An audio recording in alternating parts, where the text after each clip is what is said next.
Midsizer, ça va ou quoi? Ça va et toi? Ouais, ça me fait plaisir de te recevoir. Plaisir partagé, frérot. Alors, tu penses peut-être que c'est la première fois qu'on se rencontre, c'est ça? En vrai. Hein. En fait, pas du tout. Ah ouais? On s'est rencontrés il y a plusieurs années de ça, chez l'un de tes collègues, Ok. Ichon.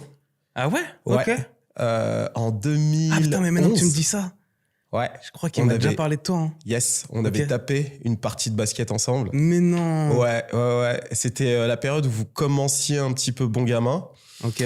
Et je me rappelle très bien, j'ai une très bonne mémoire des fois sur des moments comme ça. Et je me rappelle que moi, j'étais déjà dans le blogging, etc. J'avais une plateforme. Et je me rappelle que A$AP Rocky venait juste de sortir Peso. Ouais.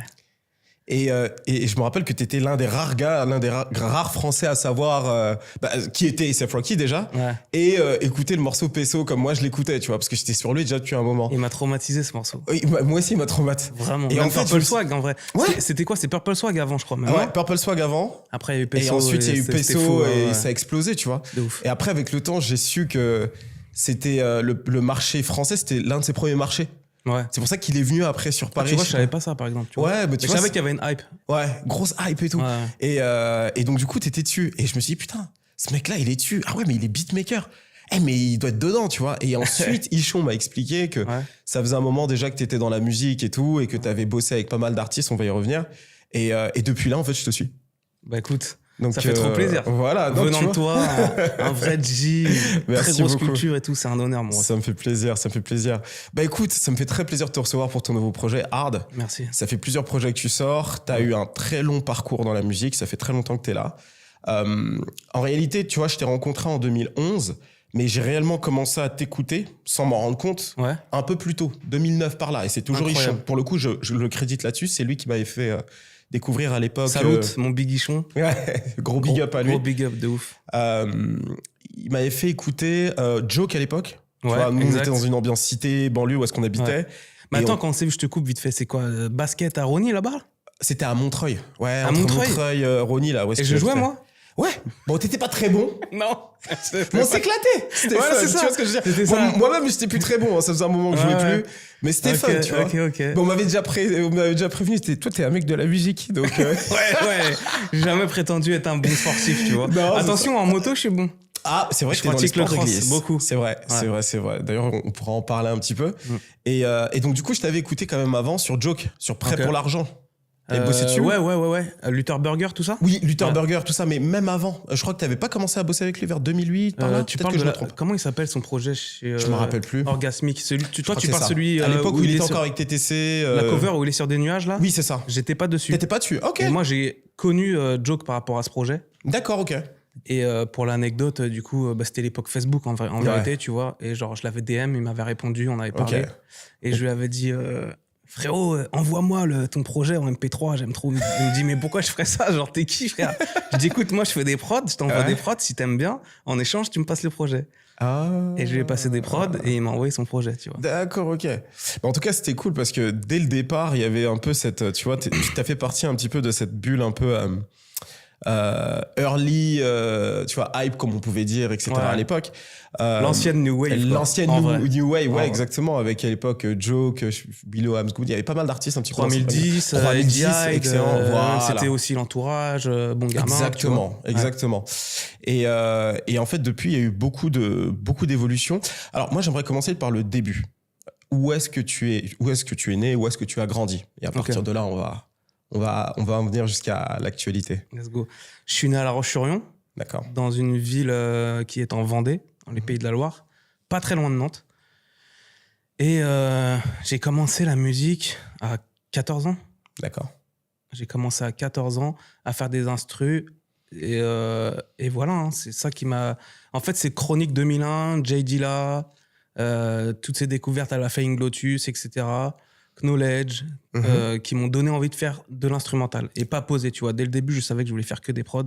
C'est ce qui me touchait, moi, c'était la musique derrière. C'était pas vraiment les flows, les paroles ou tu vois, tout le reste. En même temps, c'était peut-être en anglais et du coup, pour toi, ça devait te couper un petit peu à l'époque. Ouais, mais même, je me suis jamais dit, il faut que je devienne rappeur, tu vois ce que je veux dire? Ok. Lorsque je me suis dit, il faut que je devienne beatmaker. Ouais, ok. Ça, c'était sûr. Depuis très jeune, tu vois. Et à l'époque, c'était quel logiciel? Parce qu'à 14 ans, 89, donc c'était 2003. Fin 89, ouais.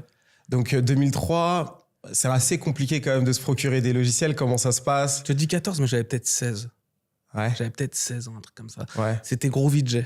GroovyJ. GroovyJ. Ça existe encore, ça? Non, je pense pas. Non. Je pense pas. Ok. J'étais sur GroovyJ et j'ai appris sur ça, surtout à faire des loops de samples. Ouais. Parce que moi, tu sais, il n'y avait pas les tutos sur YouTube, il n'y avait c'est rien ça. du tout. Moi, je connaissais rien du tout à la musique. Donc, j'ai appris à savoir que si tu voulais sampler un son, il fallait partir du premier temps jusqu'au 4e ou 8e, bref, les nombres pairs, tu vois. Et ça crée une boucle. Ça, je le savais pas, tu vois. Mais ça, comment tu l'as su? C'est à force de le faire? Ouais, c'est à force de le faire, hein, c'est à force de le faire. Ouais. Et du coup, je commençais à y arriver. Donc, je faisais des loops de samples sur GroovyJ. Et D'accord. ensuite, je les exportais et je les mettais sur FL Studio. D'accord. Il y avait Ok. déjà FL Studio. FL Studio, c'est quand même vieux, tu vois. C'est le premier logiciel que moi j'ai connu à l'époque. En Ouais. fait, c'était le truc que je réussissais à me procurer en version En gravée. Rappi. Ouais. De Bon, ouf. moi j'avais testé aussi, hein. Parce que comme tout le monde, on a été piqué, donc j'ai Ouais. commencé à essayer de faire des prods. Mais c'était tellement éclaté, j'avais pas de patience, donc j'ai Ouais, laissé tu tomber. captes. Mais c'est vrai que Dre 2001, je l'ai vu dans une autre interview. C'est un projet qui t'a beaucoup marqué, qui a beaucoup marqué une génération. Est-ce que tu penses que c'est l'un des projets qui a marqué le plus, on va dire, ta génération de beatmakers? Honnêtement, je pense qu'il en fait partie, ça, c'est sûr. Ouais. Comme je dis à chaque fois, en termes de mix, d'instru, de flow, de paroles, genre, il y a zéro skip pour moi, tu Ouais. vois. Donc, c'est un album légendaire. Donc, je pense forcément qu'il a influencé des gens de ma génération. Ça, c'est évident, tu vois. Et en vendait à l'époque, se procurer ces CD, comment ça se passait en fait? Alors, t'avais une médiathèque Ok.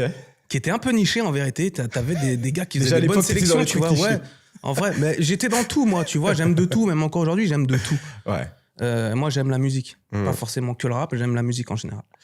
Et du coup, ouais, il y avait une médiathèque et tu pouvais te procurer des CD, tu les louais, tu vois. Ouais. Et donc, je me souviens, il y avait du Solar, du Triptyque. Il y avait quoi? Il y avait Rakim. Ouais. Plein de trucs, que des bons scuds en vrai, tu vois. Donc, le mec, c'est une bonne sélection. Et sinon, pour l'acheter, j'avais un magasin qui s'appelait Mediastore. Mediastore. Voilà. Ok. Et mon premier CD que j'ai acheté, je crois que c'était Eminem.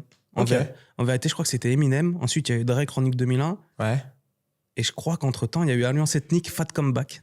Alliance Ethnique. Ouais. Ok. Tu l'as jamais cité ça, hein? Si, je crois que je l'ai cité de temps en temps. Ouais. Ok. Mais d'accord. Alliance Ethnique, et que je me suis pris une claque de fou sur Simple et Funky, tu vois, tous ces Ok. sons-là, tu vois. De l'époque de mon grand frère et mon cousin, Ouais. qui écoutaient beaucoup Alliance Ethnique, et moi, j'aimais trop cette sonorité. Ok. Donc, mes 3 premiers CD, je crois que c'était ça. Waouh. Ok. Et après, ça s'est transformé en Fnac beaucoup plus tard, etc. Ouais, mais déjà, de base, tu pouvais te procurer ça. Ouais, en vrai. Parce ouais. qu'encore une fois, hein, moi, c'était les pirates gravés à gauche, à droite. Oui, c'était un il y peu a dur. eu la, comment ça s'appelle, Imul. Emule. Il y avait des trucs C'est les- très, très, très fous. Quand on découvrait des trucs sur Emule, genre, je me souviens, il y a des freestyles de Chariot, tu vois. Tu vois qui c'est, Chariot? Non. Un rappeur français. Chariot. Ouais, Chariot, Comment ça s'écrit, ça? Nubisal. Chariot, Nubisal, c'était ouais. S-H-E-R-Y-O. Et genre, j'aimais trop Chariot. Faudrait que tu check. Ouais, faudrait que je C'est check. Peut-être que vraiment je tombais dessus, charmé. mais Nubisal à l'époque, ouais. Nubisal et tout. 91 Tu et trouvais tout. des freestyles de 11 minutes. Et puis, quand t'es dans une petite ville, tu te dis, mais comment c'est possible Comment d'avoir c'est accès à possible ça? d'avoir ça? C'est rapide, malade. Tu vois. C'est une dinguerie. Et à l'époque, je me souviens, on gravait tous les sons qu'on avait téléchargés sur Emule sur les CD Ouais. MP3. C'est ça. Donc, t'en avais genre 50 ou 60, tu vois. C'était révolutionnaire. C'était révolutionnaire, de ouf.